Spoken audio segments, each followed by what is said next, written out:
So tell me about the fire, the current fire, the one that I guess started yesterday.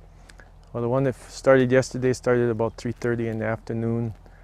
Suspected arson because we had reported from passerbys that there was a fire just down the road, and as we went to do initial attack on that fire at the 16-mile marker, we were then getting reports of another fire at the 23-mile marker. Oh, okay. So there's like a total of 3 fires. So the first Correct. fire was the one at the 14-mile marker, Correct. Tell me about the first fire that started.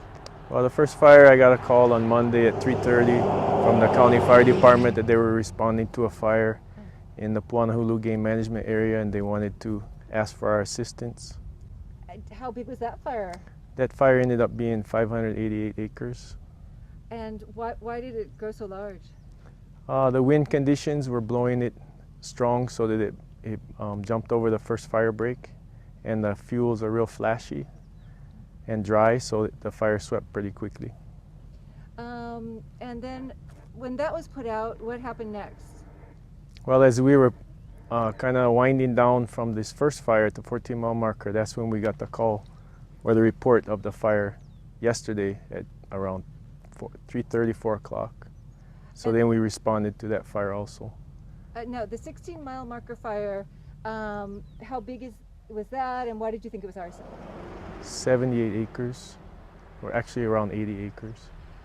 Well, because this one was suspected arson.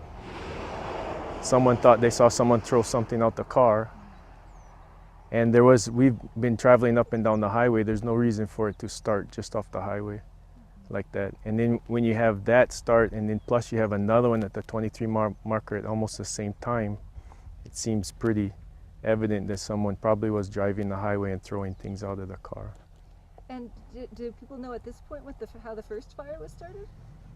We're not sure. It's human cause, some kind of human cause. Possibly arson too, could be the same person.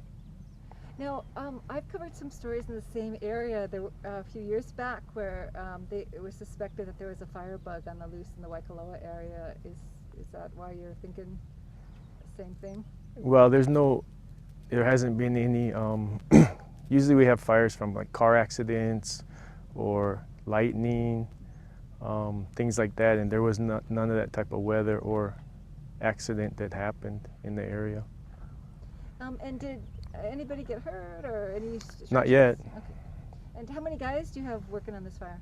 Well, currently we have 31, but we were up to close to 50 when everything was going hot and heavy, because the Puuahahulu Fire Department had about 10 personnel and 5 trucks. The Hawaii County Fire Department had probably 15 people with 5 or 6 different engines down here. So it was a joint effort between County Fire, Puuahahulu Training Area, and Division of Forestry and Wildlife.